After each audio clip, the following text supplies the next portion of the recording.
अलवर में अपराधियों का आतंक थमने का नाम नहीं ले रहा। शनिवार की रात अपराधियों ने एक बार फिर अपनी धमक का एहसास कराया, जब अलवर भिवाड़ी मेगा हाईवे के टोल प्लाजा में लूट को अंजाम दिया। अपराधियों ने हथियार के दम पर टोल कर्मी से 15,000 कैश के साथ साथ 3 मोबाइल लूट लिए और फरार हो गए। टोल कर्मियों ने बदमाशों पर फायरिंग का भी आरोप लगाया। लूट की ये वारदात सीसीटीवी कैमरे में कैद हुई है, जिसके आधार पर पुलिस अब अपराधियों की तलाश में जुटी है। घटना है, 3 बदमाश आए, अज्ञात बदमाश थे। तीनों आके मेरे गन लगा दी और तीनों ने बोला लेटर है, नहीं तो अभी ही गन लगा देंगे।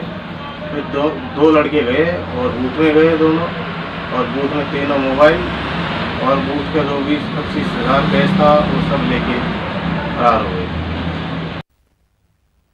दौसा पुलिस ने बाइक चोरों के खिलाफ एक बड़ी कार्रवाई को अंजाम दिया है। यहां से एक बड़े गिरोह का खुलासा करते हुए 3 सदस्यों को गिरफ्तार किया गया और इनके कब्जे से चोरी की 7 मोटरसाइकिलें बरामद हुई है।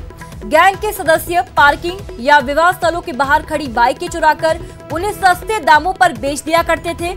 आरोपियों से पूछताछ में पुलिस को कई मामलों के खुलासे की उम्मीद है। उसका उन्होंने कहा कि हमने चोरियां की है और उसमें कई हमने 7 बाइक बरामद की है।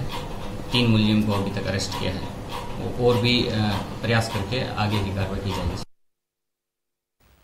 और अब खबर उदयपुर से, जहां उदयबाग होटल पर पुलिस ने बड़ी कार्रवाई को अंजाम दिया। कार्रवाई के दौरान पुलिस ने मौके से 69 सटोरियों को दबोच लिया। इस कार्रवाई के बाद होटल में हड़कंप मच गया। इस दौरान कुछ लोग मौके से भागने में कामयाब हो गए, फिर भी पुलिस ने 69 सटोरियों को गिरफ्तार किया है। पुलिस ने मौके से 25 लाख से ज्यादा की राशि बरामद की। फिलहाल पुलिस अब सभी आरोपियों से पूछताछ में जुटी है। अजमेर में लोन की किस्त वसूलने के लिए प्राइवेट बैंक अब महिलाओं के साथ अभद्रता और मारपीट पर उतर आए हैं। पीड़ित महिलाओं ने बताया कि उन्होंने प्राइवेट बैंकों से लोन ले रखा है, लेकिन लॉकडाउन में तो खाने पीने के लाले पड़े हैं, तो किस्त कहां से जमा कराएं। महिलाओं का आरोप है कि किस्त वसूलने वाले मारपीट कर घर का सामान ले रहे हैं। महिलाओं ने इसको लेकर रामगंज पुलिस में मामला भी दर्ज करवाया है। लिए हुए हैं, तो अभी जब तक लॉकडाउन नहीं चल रहा था हम लोगों ने बराबर लोन की किस्तें भरी, सारी औरतों ने भी बराबर किस्तें भरी। अब हालात ऐसे हो गए कि हम लोगों से किस्तें निकल नहीं रहे और हम सरों से कह रहे हैं, सर हमें 1-2-3 महीने का मोहलत दे दो, हम टाइम से किस्तें भर देंगे, हम टाइम से किस्तें दे देंगे। अब वो लोग किस्तों के लिए मानने तैयार नहीं है, कह रहे हम डबल ब्याज लगा देंगे। भरतपुर में पुलिस पर हमला करने वाले 2 आरोपियों को पुलिस ने गिरफ्तार कर लिया है। खनन माफिया को पकड़ने गई पुलिस की टीम पर इन लोगों ने हमला कर मौके से फरार हो गए थे। पुलिस ने दोनों के पास से हथियार बरामद कर लिए हैं।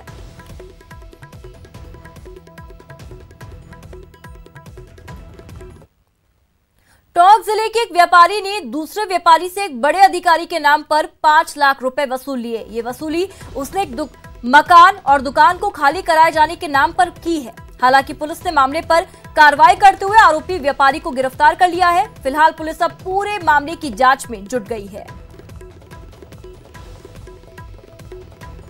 इस प्रकरण के संबंध में ये है कि एसपी साहब टोंक के समक्ष जितेंद्र सिंह जी निवासी मालपुरा उसकी दुकान और मकान के कब्जा दिलाने के नाम पर राम अवतार जैन है, कड़ीला का रहने वाला है, इसने 5 लाख रुपए उसके साथ चीटिंग करके हड़प लिए थे। ये 5 लाख रुपए लेने के 10-12 दिन बाद भी इसने इस तरह की कार्रवाई नहीं की, तो वो श्रीमान एसपी साहब के पास परिवार लेकर उपस्थित हुआ था।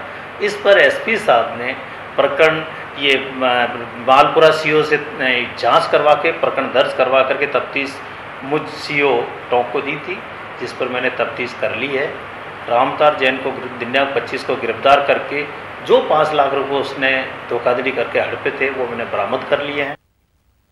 अलवर में सीलिंग फैन का तार जोड़ते समय करंट लगने से एक शख्स की मौत हो गई। घटना सरदार मोहल्ले की है। मौके पर पहुंचकर पुलिस ने शव को कब्जे में लिया और पोस्टमार्टम कराकर शव परिजनों को सौंप दिया है। चला छत पे अपने पंखे लगा रहा था, गर्मी का मौसम चल रहा था। अब किसी को पता नहीं चला कि छत पे पंखा लगा रहा नहीं लगा रहा।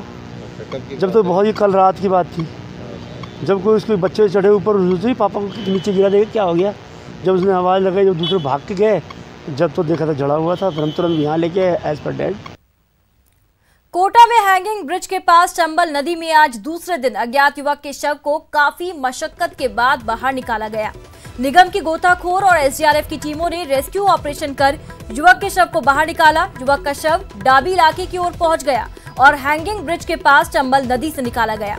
शव करीब 5 से 7 दिन पुराना बताया जा रहा है। तो वहीं टोंक में अखनिया तालाब में 3 बच्चे डूब गए, जिसके बाद तीनों बच्चों की मौत हो गई।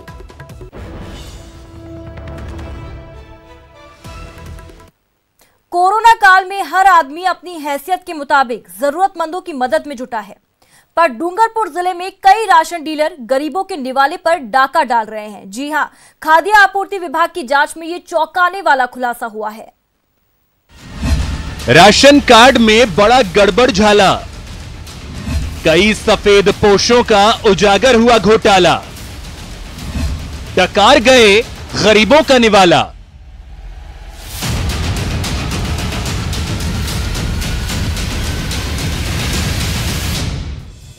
जिन कीमतों पर बच्चों की चॉकलेट नहीं मिलती, उन पर गेहूं और चीनी मिले तो भला कौन न मचल जाए, और वो भी तब जब वक्त मुश्किल हो। जी हां, राशन कार्ड में फर्जीवाड़े की खबरें नई नहीं हैं, लेकिन कोरोना काल में फर्जी राशन उठाने की शिकायतें कुछ ज्यादा आने लगी, जिसके बाद राज्य सरकार ने जिला रसद अधिकारी को खाद्य सुरक्षा सूची से अपात्र लोगों के नाम हटाने के निर्देश दिए, जिस पर अमल करते हुए डूंगरपुर के रसद अधिकारी ने गरीबों के निवाले पर डाका डालने वालों के खिलाफ मुहिम तेज कर दी है। रसद विभाग की जांच में फर्जी राशन कार्ड, मृत या सरकारी कर्मचारी के नाम से राशन उठाने के मामले सामने आए। 6000 ऐसे लोगों के नाम राशन कार्ड में दर्ज थे, जिनकी या तो पिछले सालों में मौत हो चुकी है या फिर जो शादी के बाद अपने ससुराल चली गई हैं। 3000 फर्जी राशन कार्ड मिले हैं, जिस पर कार्रवाई करते हुए विभाग ने 25 डीलरों के लाइसेंस कैंसिल किए हैं। 8 राशन डीलर के खिलाफ एफआईआर दर्ज कराई है। बात इतनी ही नहीं है, जिला रसद अधिकारी ने गलत तरीके से राशन उठाने वाले 25 सरकारी कर्मचारियों को नोटिस भेजकर उनसे 2,95,601 रुपए भी वसूले हैं। इसके अलावा लगातार सरकारी कर्मचारियों को भी ट्रेस किया जा रहा है और हमने कई सारे ऐसे सरकारी कर्मचारी, लगभग 25 कर्मचारियों से वसूली भी की है। जिला रसद अधिकारी गरीबों के निवाले पर डाका डालने वाले सरकारी कर्मचारियों से आगे आकर रसद विभाग में इन्फॉर्म करने की अपील कर रहे हैं और अपील अनसुना करने पर कठोर दंडात्मक कार्रवाई की चेतावनी दे रहे हैं। न्यूज़ 18 राजस्थान के लिए डूंगरपुर से जयेश पवार की रिपोर्ट।